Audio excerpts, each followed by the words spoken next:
Si vous voulez, le problème du gouvernement actuel, c'est que ça jacasse, mais ça n'agit pas. Et quand on n'agit pas, on n'a pas de résultat. Voilà, c'est aussi simple que ça. Que ce soit en matière de protection, de préservation de la laïcité, il y a toute une série de dérives que nous voyons tous d'ailleurs et que nous condamnons tous. Sauf que c'est pas nous qui avons, je suis désolé de le dire, Madame Morano, vous n'êtes pas dans la situation de dénoncer, vous êtes au pouvoir, c'est vous qui avez les manettes. Si vous savez pas, nous avons pris des mesures législatives, Madame Le Pen. Si vous savez pas comment utiliser les manettes, donnez-les-nous. Nous, on va faire, il n'y a pas de souci. Bon. Mais vous avez dit en matière d'immigration, Madame, vous avez donné en décembre des chiffres qui étaient totalement faux. Vous êtes fait tacler d'ailleurs par Libération assez sévèrement, parce qu'en l'occurrence, les chiffres que vous aviez étaient les chiffres de l'année dernière. Les chiffres de 2010 sont des chiffres qui démontrent, je suis désolé, mais ce sont les chiffres, et ce sont les vôtres en plus, c'est pas les miens, c'est ceux du ministère de l'Intérieur. Une augmentation de toutes les immigrations légales, c'est clair. Donc à ce moment-là, dites la vérité, mais ne mentez pas aux Français. Dites voilà, nous on dit qu'il faut plus d'immigration. À ce moment-là, vos chiffres seront en accord avec vos actes. Ou alors, vous dites la réalité, nous ne savons pas faire, et là encore, je reviens à ma première proposition, donnez-nous les manettes. Beaucoup de l'Europe de la paix, moi je suis désolé, mais depuis un certain nombre de mois, je ne vois que l'Europe d'une guerre larvée. D'une guerre où les pays s'accusent les uns les autres. Alors les Grecs sont des paresseux qui ne payent pas l'impôt, les Italiens sont ceci, les Portugais n'en parlons pas. C'est ça. Madame Le Pen, mais c'est ça. Non, mais attendez, c'est ça l'Europe de la paix. C'est votre Europe de la paix. Moi je vois une Europe de la guerre, moi.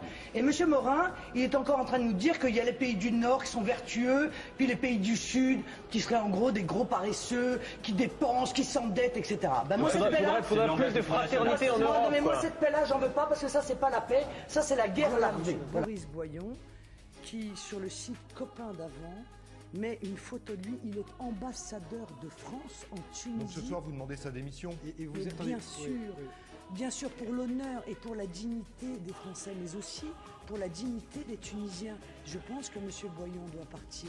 Ça travaille, quand vous avez bâclé votre livre, que vous n'avez d'ailleurs pas écrit, et probablement que vous n'avez même pas lu. Pardon? Oui. Ah non, on va pas repartir sur le livre, s'il vous plaît. C'est Madame Vénère. Un autre élément du droit de c'est pas grave. Vous confondez votre autobiographie, vous n'avez pas écrit. Vous toucherez quand même l'argent. Marine Le Pen a travaillé 2 ans comme avocat. Oui, à votre tour. Non. Dans le livre que vous n'avez pas écrit ni lu, il est dit la vérité, 6 ans. Non, je vais vous confisquer le livre. Allez. Caroline Fourest, Gênée, Madame Fourest. Non, je ne suis pas gênée. Mais si vous êtes gênée, je vous donne juste un dernier exemple. parce que vous êtes gênée parce qu'en réalité vous vous retrouvez d'accord avec le Front National et ça vous ennuie parce que toute votre vie vous avez œuvré et gagné votre vie en luttant contre le Front National et fait des livres contre le Front National, etc. Aujourd'hui, le seul parti qui lutte contre le communautarisme, c'est le Front National. Non, vous n'avez pas de solution. Moi, j'ai proposé une solution qui n'était pas très extrémiste. Je comptais inscrire dans la Constitution la République ne reconnaît aucune. Je sais que vous contestez le fait que la France a notamment des racines chrétiennes, ça vous énerve. C'est épidermique chez vous. Mais je suis désolée, mais on est en 2010 après Jésus-Christ. Même si ça vous déplaît, Noël, la Toussaint, Pâques, ce sont des congés. Parce que nous sommes, mais non, parce que nous sommes un pays laïque. Mais nous sommes un pays laïque. Nous avons des candidats face à nous au Front National, tous plus anonymes les uns que les autres, qui ne voulaient pas se montrer, qui ne donnaient pas leur vrai nom, qui ne se mettaient pas leur visage sur les affiches, qui parfois résidaient dans des maisons de retraite avec un âge très avancé, découvrant même parfois qu'ils étaient candidats.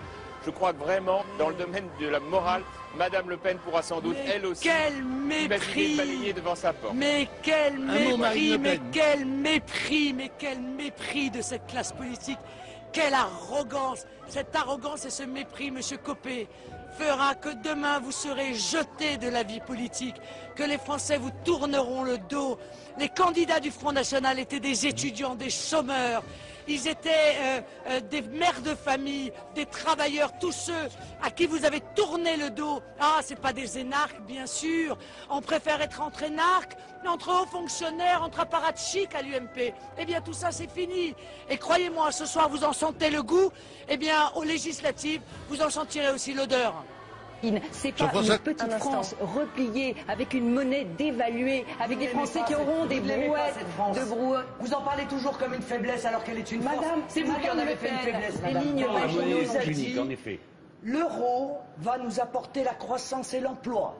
Grâce à l'euro, nous allons être l'espace économique le plus puissant du monde. Rien que cela. Moi, je remarque que 10 ans plus tard, nous sommes en faillite. nos peuples se serrent la ceinture. Pas l'euro, madame, nous ne c'est la savons politique pas. que vous défendez qui est celle du capital. Voilà, le libéralisme que vous aimez. Non, écoutez, Jean-Luc Mélenchon, on laisse terminer Marine Le Pen. Allez-y, on répondra après. Parce que très honnêtement, c'est Madame Parisot, c'est moi qui ai attaqué. C'est un autre projet européen. Et on ne parle pas de ce qui s'est décidé hier. Oui, alors, qui est d'accord? Moi, j'aimerais qu'on puisse parler ce soir, parce que je voudrais montrer qu'il y a somme toute très peu de différence entre Madame Pécresse, représentante de l'UMP, et Monsieur Valls, représentant du PS, et même Monsieur Mélenchon, qui est censé être le rebelle de l'histoire, et qui est un tout petit rebelle qui rentre quand même bien dans le moule européiste. Oui ou non, êtes-vous pour la solidarité des dettes qui consiste à obliger le peuple français à faire des sacrifices pour prendre en charge la dette de la Grèce, demain celle du Portugal, celle de l'Irlande, pas demain d'ailleurs, hier déjà, celle du Portugal, celle de l'Irlande. Ce soir autour de ce plateau, les gens admettent qu'ils sont pour un fédéralisme européen où nous allons abandonner notre liberté, abandonner notre souveraineté et accepter éventuellement d'être, comme l'a admis le président de la République ce soir, sous tutelle. Il a dit la Grèce sera sous tutelle. Marine Le Pen, Hervé Morin, vous avez entendu, je vous réponds. Est-ce que je peux répondre à allez-y, sur cette thématique. La gauche devient idiote, la droite devient stupide et on voit en ce moment dans quel état elle est. Alors c'est de la faute de la droite et de la gauche, pas du Front National en l'occurrence, excusez-moi, mais je défends la laïcité. Je ne suis pas laïcarde comme vous l'êtes, où vous menez une guerre contre les religions. Mais oui, mais voilà, moi je considère que la religion, je la respecte, je respecte les croyants et je pense qu'il faut les repousser, il faut repousser la religion dans la sphère privée, voilà. Mais je ne mène pas de guerre comme vous le faites contre tout le monde, sur tous les plateaux de télévision. Celle de mes formules, des formules écologistes. Ah oui, c'est vertigineux. Sur la relocalisation de l'économie. Non, si, ça c'est le patrimoine des écologistes. Vous avez cité, vous citez, oui, enfin, à ma connaissance, vous n'êtes pas écologiste, Madame Le Pen. Ah bon? Mais moi je crois que oui, Madame, beaucoup plus que vous. Ah non, non, vous n'allez pas me le refaire, vous me l'avez fait l'année dernière. Je suis invitée une fois par an, j'ai le droit au montage avec les trucs de Jean-Marie Le Pen. Ça va bien, ça devient objectivement pitoyable. Bon. Moi, ce que je vous dis, c'est que j'aimerais que vous fassiez un montage avec M. Millard qui dit... Non, mais c'était le même que l'année dernière. Vous me l'avez déjà passé. Mais si, souvenez-vous. Écoutez, j'en appelle aux internautes et aux téléspectateurs. Allez chercher l'émission d'il y a un an quand j'ai été invité. Vous verrez exactement le même montage. Faites donc le montage avec M. Millard qui dit interdisons le Front National, chiche, très républicain ça. Faites donc le montage avec M. Guasguen qui dit le Front National est un parti de primates. Dans le canton 6, c'est M. Alexandre Gabriac. Mais parlons de ça. Vous savez, le nouveau Front National, il ressemble comme deux gouttes d'eau à l'ancien Front National. Monsieur, je vais vous dire une chose. Il n'y a pas grand-chose qui a changé. Monsieur Désir, je vais vous dire une chose.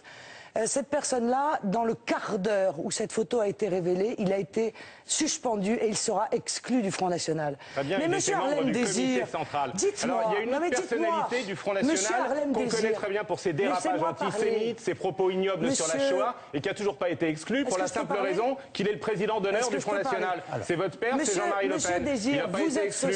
Monsieur Gollnisch, qui est un des fondateurs du Front National, il est toujours membre de la direction du Front National.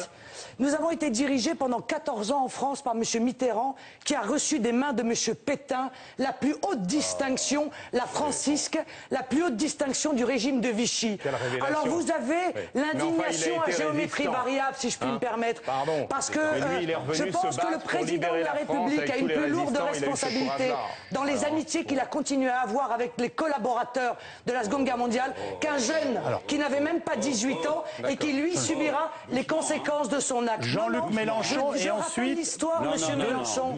Deux éléments, s'il vous plaît. Et ensuite l'histoire, rien que l'histoire. Mitterrand était un résistant. Non, non, c'était quelqu'un qui a reçu la francisque des mains de Monsieur Pétain. Madame Le Pen, pourquoi est-ce que vous n'êtes pas en photo sur vos affiches, Madame Le Pen? Pourquoi vous n'êtes en photo que sur les affiches et vous avez honte de vos candidats? Sur les affiches, on ne voit que vous. Mais madame, sur les panneaux électoraux, on voit Marine Le Pen et on voit en petit écrit le nom des candidats. Moi, je voudrais savoir si vous avez honte de vos candidats. Alors, madame, avez-vous honte de vos candidats? Non, madame. Qui n'habitent en général pas dans les cantons, qui n'ont pas de programme. Vous me posez une question. Et sur la profession de foi, on voit Madame Le Pen et derrière, il n'y a aucun programme. Et nous allons sortir des cantonales parce qu'elles sont terminées. Mais je vous laisse lui répondre, s'il vous plaît, de façon brève. De façon brève. En gros, c'est ce que vous assumez vraiment vos candidats. Voilà. Et Jean-Luc Mélenchon veut revenir sur le score, il a raison. Nous avions 1450 candidats. Sur ces 1450 candidats, 900 avaient leur affiche personnalisée. Les autres, madame, n'avaient pas assez d'argent pour le faire. Parce que nous, nos candidats, ils payent leur campagne. campagne. Pour avoir votre tête sur les affiches. Oui, parce que c'est nationalisé, madame. Vous n'êtes jamais occupé de ça? Si, bien sûr. Eh bien, des affiches nationalisées. Marine Le Pen a nationalisé les affiches. Ça coûte beaucoup moins cher que des affiches personnalisées. C'est rare dans son programme. Si vous touchez un peu les mains dans le cambouis, vous le seriez.